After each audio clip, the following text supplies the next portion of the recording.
Hello student, this is More sir here.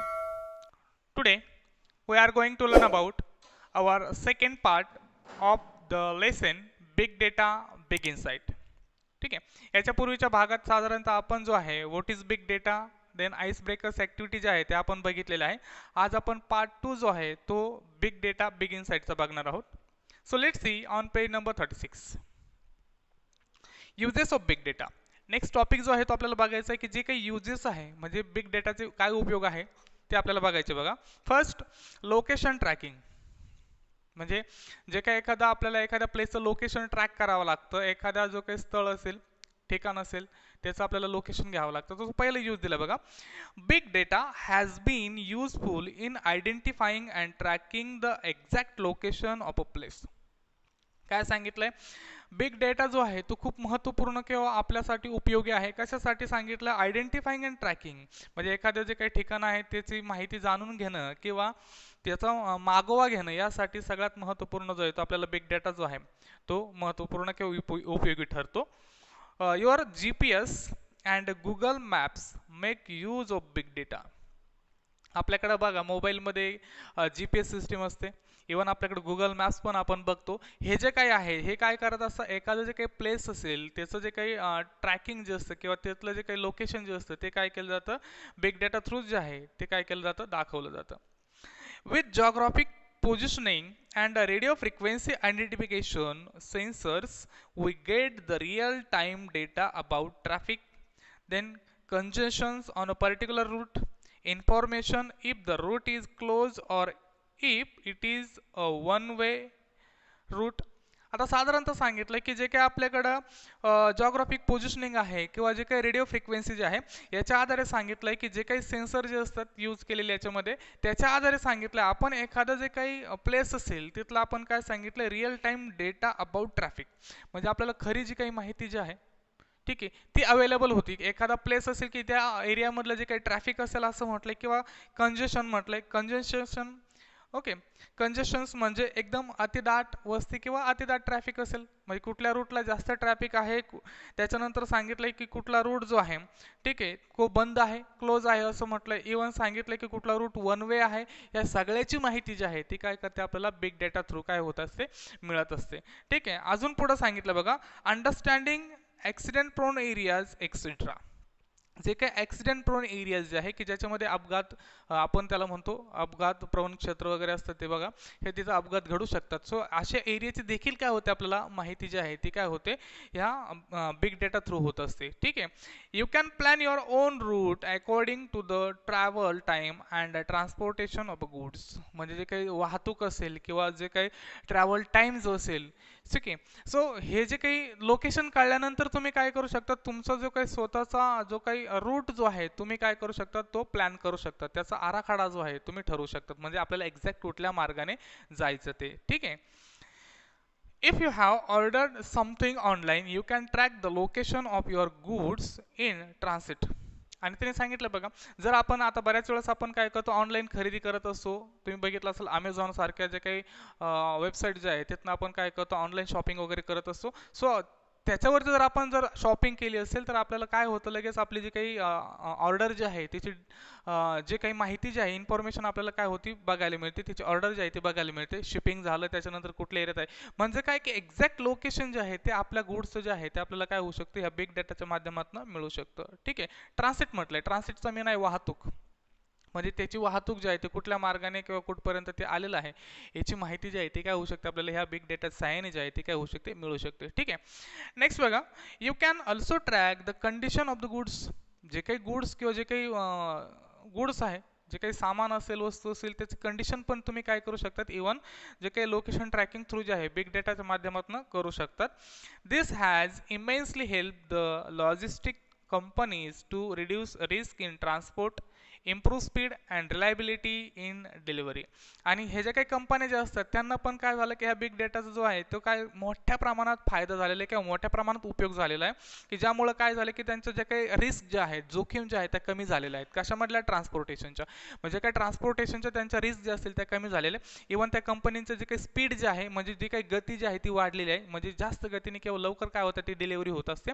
Even reliability आणि लोकांमध्ये काय झाले की विश्वासार्हता जी आहे, म्हणजे विश्वास जो आहे तो काय झालाय तयार झालेला आहे. अशा प्रकारे आपण पहिला यूज बघितलाय बिग डेटाचा, लोकेशन ट्रॅकिंग. ठीक आहे. सेकंड यूज आहे बघा, अंडरस्टँडिंग द वेदर पॅटर्न्स. आता जे काही वेदर असतं बघा, सो आपल्याकडे जे काही हवामान जे असतं त्याचं जे काही वेदर पॅटर्न जे आहे, म्हणजे हवामान त्याचं पॅटर्न समजून घेण्यासाठी पण काय होत असतो आपल्याला, हे जे काही बिग डेटा जो आहे त्याचा यूज होत असतो बघा. So these are weather sensors and there are weather sensors and satellites set up all round the globe. जर आपण बघितलं असेल की पृथ्वीच्या सर्व बाजूने आपण काय केले, सॅटेलाइट्स वगैरे जे आहेत, काही कृत्रिम उपग्रह आपण काय केलेले सोडलेले आहेत, त्याला सेन्सर्स वगैरे आहेत. सो हे जे काही सेन्सर जे असतात त्यांनी सांगितलं बघा, so huge amount of data is continuously being received from them. मोठ्या प्रमाणात जो डेटा जो आहे आपल्याला काय होतो त्यांच्यापासून प्राप्त होत असतो, कंटिन्युअसली तो म्हटलं सतत प्राप्त होतो. They help us to understand the weather and help in weather forecasting. मग आता त्या थ्रू आपल्याला काय होत असतं की आपल्याला जे काही हवामान असेल, ठीक आहे, त्याची माहिती मिळत असते. इव्हन सांगितलं की त्याचा अंदाज पण लावत असतो. वेदर फॉरकास्टिंग, फॉरकास्टिंगचं मीन आहे अंदाज लावणे. बघा बऱ्याच वेळेस जे काही हवामान शास्त्रज्ञ असेल किंवा जे काही हवामानाचा अंदाज व्यक्त करणाऱ्या ज्या काही वेधशाळा असतात त्या काय करतात, आपल्याला असाच अंदाज जो आहे तो काय करतात त्या वेदरचा देत असतात. ठीक आहे. नेक्स्ट बघा, so weather patterns gives us warnings of that impending natural calamities like floods, earthquakes, tsunami, etc. आणि जे काही वेदर पॅटर्न जे आहे, म्हणजे जो काही हवामानाचा अंदाज किंवा जो काही आपण अभ्यास जो आहे की जो आपण बिग डेटा थ्रू करतो त्याच्या माध्यमातून काय होतं सांगितलं आपल्याला, वॉर्निंग जे आहे म्हणजे सूचना मिळतात. कसल्या सांगितलंय? The impending. इम्पेंडिंगचा मीन आहे घडणाऱ्या, म्हणजे ज्या भविष्यात घडू शकतात.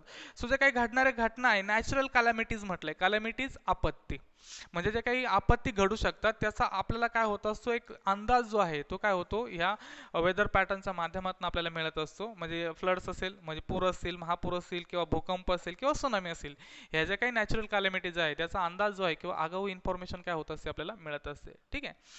Necessary preparations to combat them can be made well in advance. आणि मग ती जी काही माहिती आपल्याला मिळाल्यानंतर काही ॲडव्हान्स सूचना, वॉर्निंग जे आहे आपल्याला मिळाल्यानंतर आपण काय करू शकतो सांगितलंय की नेसेसरी प्रिपरेशन आपण काय करू शकतो, जी काही गरज आहे म्हणजे गरजेची आपण काय करू शकतो की जी गरज आहे आपण त्या प्रकारे काय करू शकतो, एक तयारी करू शकतो. त्यासाठी टू कॉम्बॅट म्हटलंय, कॉम्बॅटचं मीन आहे टू फेस, लढणे. आणि त्याच्या काही कॅलॅमिटीज ज्या आहेत त्याच्या म्हणजे अपोजिट किंवा आपण काही पहिले काय करू शकतो, प्रिकॉशन्स वगैरे काही उपाययोजना ज्या आहेत त्या काय करू शकतो, घेऊ शकतो. कारण की ती ॲडव्हान्स माहिती जी आहे ते आपल्याला मिळाल्यामुळे we can study global warming. आणि इव्हन सांगितलं की अंडरस्टँडिंग द वेदर पॅटर्नच्या आधारे काय करू शकतो आपण, ग्लोबल वॉर्मिंगचा अभ्यास पण करू शकतो. इव्हन सांगितलं predict availability of natural resources like water, किंवा जे काही आपल्याकडे नॅचरल रिसोर्सेस जे आहे म्हणजे काही नैसर्गिक संसाधने आहेत त्यांचं पण आपण काय करू शकतो, त्यांची अवेलेबिलिटी जी आहे की किती काळ आपल्याकडं कुठल्या एरियात जास्त पाणी आहे, किती काळ ते आपलं टिकू शकतो, ह्या सगळ्या गोष्टींचा अंदाज जो आहे किंवा अभ्यास जो आहे तो आपण काय करू शकतो, ह्या बिग डेटाच्या माध्यमातून करू शकतो. ठीक आहे. नेक्स्ट टॉपिक आहे आपला बघा, हेल्थ केअर इंडस्ट्री, म्हणजे आरोग्याशी संबंधित. ठीक आहे. मग आता हेल्थ केअर इंडस्ट्री जी आहे म्हणजे आरोग्य सेवा देणाऱ्या ज्या काही इंडस्ट्रीज असतील, थोडक्यात इथं आपण संस्था म्हणू शकतो ज्या काही सेवा देणाऱ्या, त्याच्याविषयी पण आपल्याला काय होती बिग डेटा थ्रू माहिती जी आहे ती मिळत असते बघा. Today we see that people have become health conscious. आज आपण जर बघितलं तर लोक जे आहे ते आरोग्याच्या बाबतीत खूप जागरूक झालेले आहे, कॉन्शियस झालेले आहे. The smart watches other wearable health apps in our phones keep on that collecting data. मग आता जर आपण बघितलं असेल की आपल्याकडे स्मार्ट वॉचेस आलेले आहे आरोग्याच्या बाबतीत, आपण बघत असतो बऱ्याच वेळेस लोक स्मार्ट वॉचेस यूज करत असतात. किती चालले, किती किलोमीटर, तुमचं जे काही कॅलरीज किती बर्न झाले हे बघण्यासाठी आपण स्मार्ट वॉचेस यूज करतो. इव्हन सांगितलं की आपल्याकडे काही ॲप्स पण आहे, हेल्थ ॲप्स. आताच आपण एक्झाम्पल घेऊ शकतो की आपल्याकडे बघा तुम्ही साधारणतः सेतू जे आहे, ठीक आहे, कोरोनाच्या काळामध्ये जे काही ॲप लॉन्च केलं गेलं होतं ते जर तुम्ही बघितलं असेल तर साधारणतः तुमच्या आसपास जे आहे जर जवळ अंतरावरती जर कोरोना पेशंट असेल तर त्याचं इंडिकेशन्स लगेच ते तुम्हाला देणार, असं पण ॲप जे आहे ते लॉन्च केलं गेलं होतं. So it is nothing but it is an example of big data. हे काय आहे, हे बिग डेटाचंच एक्झाम्पल आहे. ठीक आहे. मग त्यांनी सांगितलं की ते सगळे जे आहे ह्या सगळ्या ॲप्सच्या माध्यमातून काय होतं असं एक प्रकारचा डाटा जो आहे तो काय होत असतो, गोळा केला जातो, कलेक्ट होत असतो. We can say that they are our own mini biomedical research devices. आपण असंही म्हणू शकतो की जे आपले काय एक मिनी बायोमेडिकल रिसर्च म्हणजे संशोधन यंत्र जे आहे की जे आपण यूज करत असतो. They detect our heart rate, monitor the patient's sleep pattern, keep a record of his exercise, the distance walk ETC. मग आता हे जे काय आपण बघत असतो स्मार्ट वॉचेस वगैरे असतात किंवा हे काय करत असतात, आपले जे काय हार्ट रेट जे असतात ते डिटेक्ट करतात. इवन सांगितलंय की monitor the patient sleep pattern, जो काही पेशंट असेल त्याचा स्लीप पॅटर्न जो आहे तो पण काय केलं त्याची देखरेख ठेवली जाते. इवन त्याच्यानंतर सांगितलं की आपला जो काही म्हणजे तो पेशंट असेल किंवा व्यक्ती असेल त्याचं जे काही एक्झरसाइज जे असेल त्याचं पण रेकॉर्ड काय करतात ते ठेवत असतात. इवन ते किती डिस्टन्स चाललं याची पण माहिती ते काय करतात, कलेक्ट करतात. ठीक आहे. साधारणतः असा सगळा डेटा जो आहे तो काय करतात ते कलेक्ट करत असतात. The analysis of this data collected can give new insight and provide a personalized individual feedback to each and every person. आणि हे जे काही ॲप्स किंवा जे काही आपल्याकडे स्मार्ट वॉचेस वगैरे असतील हे काय करत असतात की त्या व्यक्तीचं जो काही माहिती जी आहे ती कलेक्ट करतात, त्याच्यावरती ॲनालिसिस करतात. ठीक आहे. आणि ते ॲनालिसिस झाल्यानंतर साधारणतः त्यांना आपल्याला काय होत असतं की एक नवीन इन्फॉर्मेशन किंवा नवीन अंतर्ज्ञान जे आहे, ठीक आहे, ते अंतर्ज्ञान आपल्याला काय होत असतं, प्राप्त होत असतं. आणि ते काय सांगितलं, individual feedback to each and every person. म्हणजे आपल्या प्रत्येक व्यक्तीला ते जे काही ॲप्स किंवा जे काही स्मार्ट वॉचेस असतात ते काय करतात, प्रत्येक व्यक्तीला सुचवतात. इंडिव्हिज्युअल काय करतात ते फीडबॅक देत असतात.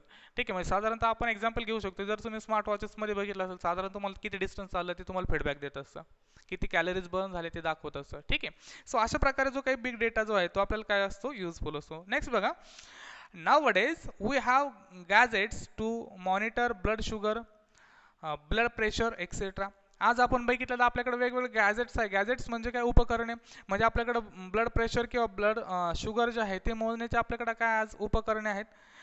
ॲट होम म्हणजे आपल्या घरी साधारणतः 24/7 monitoring can be provided to patients in hospitals too. म्हणजे आज आपण जर बघितलं तर एव्हरी मोमेंट म्हणजे जे काही दिवसातले जे काही सात दिवस जे आहे वीकमधले त्याच्यातले दिवसातले 24 तास म्हणजे एव्हरी मोमेंट आपण काय करू शकतो की जे काही पेशंट जे आहे त्यांच्यावरती देखरेख जी आहे ती हॉस्पिटलमध्ये ठेवू शकतो, because of the big data. ठीक आहे. With the help of big data the doctors can now have better diagnosis of any element. आणि त्यांनी सांगितलं हे जे काही बिग डेटा जे आहे याचा उपयोग करून किंवा याच्या मदतीने डॉक्टर पण काय करू शकतात, जे काही पेशंट जे आहे त्यांचं एक चांगल्या प्रकारचं डायग्नोसिस जे आहे ते काय करू शकतात, ह्या बिग डेटाच्या माध्यमातून करू शकतात. इलमेंट म्हटलं आजार, मग त्या आजारावरती चांगलं निदान जे आहे ते काय करू शकतात, ह्या बिग डेटाच्या माध्यमातून करू शकतात. The effect of any drug ETC किंवा अजून जे एखादं जे काही ड्रग असेल त्याचा काय परिणाम होतो असतो बॉडीवरती याचा पण अभ्यास जो आहे ते डॉक्टर काय करू शकतात, या बिग डेटाच्या माध्यमातून करू शकतात. Unnecessary guesswork can be significantly reduce. आणि पूर्वी काय केलं जातं की फक्त गेस लावला जायचा, तर्क लावला जायचा, आता मात्र रिड्यूस केला गेला आहे. कारण की आता कन्फर्म इन्फॉर्मेशन जी आहे, माहिती जी आहे ती काय होती तुमच्याकडे अवेलेबल असते. ठीक आहे. Past records of the patients can be maintained and better analysis of the health can be obtained. आणि जे काही पेशंट्स असतात त्यांचं जे काही पास्ट जे काही रेकॉर्ड असेल ते पण काय केलं जातं, ह्या बिग डेटाच्या माध्यमातून काय केलं जातं, मेंटेन केलं जातं. म्हणजे जर पेशंट असेल त्याची मागची व्हिजिट केव्हा होती, काय प्रॉब्लेम्स होता, कुठले मेडिसिन्स त्याला प्रोव्हाइड केले गेले, तसंच नेक्स्ट जे आहे नेक्स्ट व्हिजिट केव्हा आहे किंवा हे जे काय याच्या म्हणजे यातनं काय केलं जातं, एक वेगळ्या प्रकारचं रेकॉर्ड जे आहे ते काय होतं त्या पेशंटचं जे आहे ते मेंटेन केलं जातं. ठीक आहे. Big data helps in monitoring the outbreaks of the epidemics and diseases. आणि हे जो काही बिग डेटा जो आहे ह्याची काय होते की आपल्याला सगळ्यात जास्त मदत होत असते कधी आउटब्रेक्स म्हटलं, आउटब्रेकचं मी नाही उद्रेक होणे, कशाच उद्रेक म्हटलंय, दॅट एपिडेमिक्स म्हणजे जे काही साथीचे आजार असतील किंवा जे काही आजार जे असतील त्यांचा फैलाव होत असेल किंवा याचा जर काही उद्रेक होत असेल तर काय सांगितलंय त्याच्यावरती देखरेख ठेवण्यासाठी काय होत असते, आपल्याला ह्या बिग डेटाची मदत होत असते. Just when you post your message I am down with flu on WhatsApp or Facebook, it will be monitored and the area affected by flu can be easily located and necessary precautions can be taken. म्हणजे त्यांनी सांगितले की generally समजा जर तुम्ही कधी असं message केलं की I am down with flu, म्हणजे मला काय झालं, फ्लो झालेला आहे. जर तुम्ही असं पोस्ट जरी केली फेसबुकवरती किंवा व्हॉट्सअपवरती, तर लगेच काय होतं की बिग डेटाच्या माध्यमातून सांगितलं की तुमचे जे काही मेसेज जे काही पोस्ट करतात ते आता आपण बघितलं ते काय केलं जातं, रेकॉर्ड केले जातात, मग त्याच्यावरती मॉनिटर केले जातात, देखरेख ठेवली जाते. ठीक आहे, त्याच्यावरती निरीक्षण केलं जातं त्याचं, आणि लगेच तो जो एरिया आहे की तुम्ही ज्या एरियात राहतात तो लगेच लोकेट केला जातो. म्हणजे तुमचं जे काही लोकेशन जे आहे ते काय केलं जातं, ट्रॅक केलं जातं. इव्हन त्याच्यावरती काय प्रिकॉशन्स घ्यायच्या ते आपण काय केलं जातं लगेच समजू शकतात. कशामुळं? Because of the big data. ठीक आहे, नेक्स्ट बघा. So pharmaceutical companies would pay huge amount to receive the health data of people to promote research in the particular area. जे काही फार्मास्युटिकल कंपनीज आहे, म्हणजे औषध निर्माण करणाऱ्या ज्या काही कंपन्याज आहेत त्या काय करत असतात, that companies would pay huge amount of received the health data. म्हणजे काय करतात की जो काही डेटा जो आहे, ठीक आहे, तो मोठ्या प्रमाणात डेटा म्हणजे लोकांची माहिती मिळवण्यासाठी किंवा रेकॉर्ड मिळवण्यासाठी, की कुठल्या काय म्हणतात त्याला, मेडिसिन जे आहे ते गरज आहे किंवा कुठलं लागतं, हे जे काही इन्फॉर्मेशन जे आहे हे मिळवण्यासाठी काय करतात, हे फार्मास्युटिकल कंपनी जे आहे यांना सगळ्यात जास्त त्याचा फायदा जो आहे तो होतो. त्यासाठी ते मोठ्या प्रमाणातली जी काही अमाऊंट जे आहे, पे द यूज अमाऊंट, म्हणजे मोठ्या प्रमाणात अमाऊंट ते पण काय करतात त्यासाठी पे करत असतात. कशासाठी? To people promote research in a particular area, म्हणजे एका पर्टिक्युलर एरिया जो आहे तिथं रिसर्च करण्यासाठी, थोडक्यात म्हटलं की तो एरियाची माहिती घेण्यासाठी. ठीक आहे. So with the help of the data gathered, individuals are often give suggestions and solutions for the problems they are encountering. आणि सांगितलं की जे काही तुमच्याकडे जो काही मिळालेला माहिती जी आहे त्याच्या आधारे त्याच्या मदतीने काय करू शकतात की इंडिव्हिज्युअल्स, म्हणजे तुम्ही वैयक्तिकपणे काय करू शकतात, त्याच्यावरती काही सोल्युशन जे आहे ते फाइंड आउट करू शकतात किंवा काही सजेशन जे आहे ते आपण देऊ शकतात, की ज्याच्यासाठी जे प्रॉब्लेम जे आहे की जे प्रॉब्लेम्स आहेत, सो त्याच्यासाठी काय केलं जातं, मोठ्या प्रमाणात सोल्युशन जे आहे ते काय केलं जातं, देऊ शकतो आपण. ठीक आहे. Generally take the example of corona. साधारण जर आपण कोरोनाचं बघत असेल तर बरीच इन्फॉर्मेशन जे आहे ते काय केली जाते, म्हणजे इव्हन फार्मास्युटिकल कंपनीज असतील, वेगवेगळे मेडिसिन जे काय करतात मार्केटमध्ये आणता, याची पण इन्फॉर्मेशन जी आहे ती आपल्याला बिग डेटाच्या आधारे काय होऊ शकते, मिळू शकते. इव्हन कुठलं मेडिसिन इफेक्टिव्ह आहे त्यासाठी ते पण लोक काय करतात हल्ली, तर काय करतात बिग डेटाच्या माध्यमातूनच ही इन्फॉर्मेशन जी आहे ते काय करतात ते घेत आहे. ठीक आहे. नेक्स्ट यूज आहे बघा, बँकिंग, फायनान्स अँड ट्रेडिंग. म्हणजे जे काही बँकिंग सेक्टर असेल किंवा फायनान्स असेल किंवा व्यापार असेल, ठीक आहे, त्या सांगितलंय. So with the big data analytics the investment patterns of people can be study. सांगितलं बिग डेटा अनालिसिसच्या माध्यमातून काय की लोकांची इन्व्हेस्टमेंट किती झाली त्याचा पॅटर्न पण काय केला जाऊ शकतो, त्याचा अभ्यास केला जाऊ शकतो. New insights have enabled the bank and the finance companies to come with the suitable plans. आणि जे काही नवीन ज्ञान त्यांना मिळत असतं, की ते जे काही बँकर्स असतील किंवा जे नवीन ज्ञान त्यांना मिळतं त्यांचा अभ्यास केल्यानंतर, त्याच्या थ्रू त्या बँका काय करतात की त्यांचा एक वेगळा प्लॅन जो आहे, सुटेबल प्लॅन जो आहे तो काय करतात, तयार करत असतात. ठीक आहे. So big data has enabled smooth functioning of these agencies and institutions. आणि बिग डेटामुळे काय झालं, ह्या ज्या काही इन्स्टिट्यूशन्स असतील किंवा ह्या ज्या काही बँका ज्या आहेत त्या इन्स्टिट्यूशन ज्यांचं काम काय झालं एकदम सुलभपणे पार पडतंय, मग त्यांच्याकडे माहिती जी आहे त्यांना जास्त गोळा करायची गरज पडत नाही, सगळी बिग डेटाच्या आधारित त्यांना काय होती, प्राप्त होत असते. Banking and finance sector is using big data to predict and prevent cyber crimes, then card fraud detections, archival of audit trails etcetera. मग त्यांनी सांगितलं की ज्या काही बँकिंगमध्ये असतील किंवा फायनान्स सेक्टरमध्ये जर आपण बघितलं तर ते काय करतात, बिग डेटा जास्तीत जास्त यूज करून घेतात. कशासाठी? To predict and prevent. म्हणजे प्रिव्हेंटचं मेन आहे प्रतिबंध करणे, टाळणे, आणि प्रिडिक्ट भाकीत करणे म्हणजे आपण आगाऊ सूचना मिळणे. ठीक आहे. म्हणजे हे टाळण्यासाठी काय, टाळण्यासाठी सायबर क्राईम्स, म्हणजे जे काही सायबर क्राईम्स वगैरे होत असतात, बऱ्याच वेळेस एखाद्या अकाउंटवरून पैसे ट्रान्झॅक्शन होत असतं, सो असे पण क्राईम्स होत असतात. इव्हन सांगितले कार्ड फ्रॉड डिटेक्शन होत असतं. ठीक आहे. सो यासाठी पण काय सांगितलंय, जो काही बिग डेटा जो आहे तो काय होत असतो त्यांना खूप हेल्पफुल ठरतो.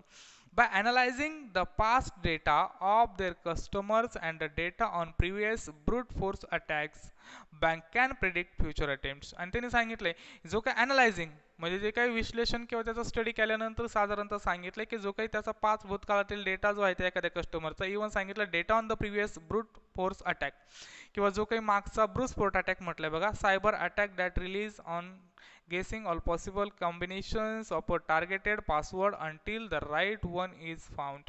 त्याला ब्रूट फोर्स अटॅक म्हणतात. म्हणजे बऱ्याच वेळेस तुमचे पासवर्ड जे असते ते चुकीचे, दुसरी व्यक्ती काय करत असते की ते चुकीचे पासवर्ड टाकून बऱ्याच वेळेस तुमच्या अकाउंटवरून ट्रान्झॅक्शन वगैरे होत असतं. सो सांगितलंय की जो काही मागचा जो काही प्रिव्हियस ब्रूट फोर्स अटॅक आहे, banks can be predict the future attempts. म्हणजे त्याच्यावरनं बँक जे आहे तुम्हाला आगाऊ सूचना देऊ शकतात किंवा लगेच सजेस्ट करू शकतात की कुठला जो काय ब्रूट फोर्स अटॅक जो आहे तो होतोय, म्हणजे कुठल्या ट्रान्झॅक्शन कुठल्या व्यक्तीच्या नावाने होतंय किंवा नवीन कुठली व्यक्ती जो आहे तो पासवर्ड टाकते.